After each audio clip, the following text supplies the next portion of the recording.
Sir Proddatur మండలం మాది చోడూరు. మా పొలాలు కాడికొచ్చి మేము తీసుకుంటున్నాం, పొలాలు మీరు ఖాళీ చేయండి అన్నారు సార్. ఎందుకు ఖాళీ చేయాలా? ఇవి మేము 50 ఏళ్ళ నుంచి చేసుకుంటున్నాం భూములు, మేమెందుకు ఖాళీ చేయాలా సార్ అంటే, ఇది గవర్నమెంట్ మాకు అప్పగిచ్చింది అంటే, యా గవర్నమెంట్ అప్పగిచ్చింది సార్? ఇన్నాళ్ళు జగన్ ప్రభుత్వంలో తీసుకోలే, ఇప్పుడు వచ్చి ఈ ప్రభుత్వం అప్పగిచ్చిందంటే ఎట్టా సార్?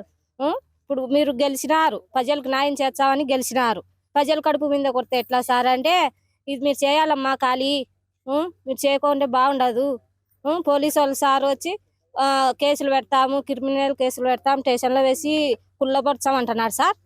ఇదేం న్యాయం సార్? మాకు జనాలు కష్టపడి పెట్టుకున్నాం సార్, కష్టపడి పని చేసుకుంటే దిగి పోలీసు ఆయన్నే దగ్గరుండి దించు, మీ పనులు మీరు చేసుకోండి ఏమి అని దింపించినారు, దగ్గరుండి జనాలు చెడగొట్టించినారు పోలీసు వాళ్ళే.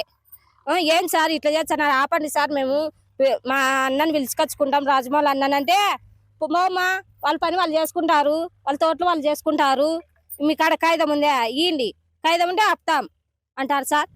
నోటీస్ అని ఇచ్చినారు సార్ మాకంటే, నోటీస్ ఎందుకు ఇచ్చామ్మా?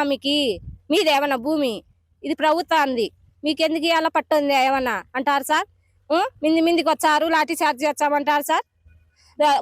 ఇది డోజర్ కింద తొక్కిచ్చాము, అడ్డం అనుకుంటామంటే తొక్కిచ్చి మేము పనులు చేసుకుంటాం సార్ అంటారు సార్. ఏం సార్ ఇది? ఇంత అన్యాయం, ప్రజల్ని ఇంత నాశనం చేస్తున్నారు.